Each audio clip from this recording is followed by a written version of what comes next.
Hi, ngayon po ay magluluto tayo ng isda na pagi. Pagi ang tawag nito guys sa probinsya. Ewan ko lang dito kung ano ang tawag sa klaseng isda na ganyan. So, bali, gagawin natin siyang sinagol. Gagataan natin siya. Ito yung ating mga panghalo. Ito yung ating gata. At lalagyan din natin siya ng malunggay.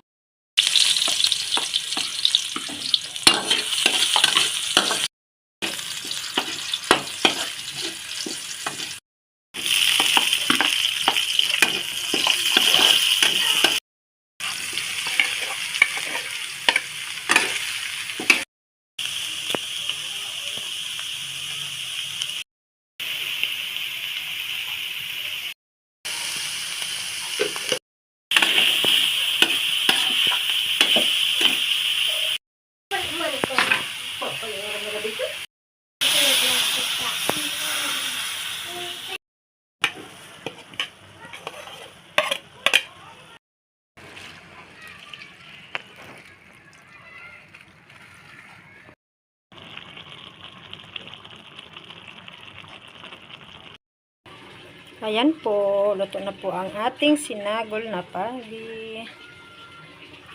Hanggang dito na lang muna guys. Thank you for watching. Bye!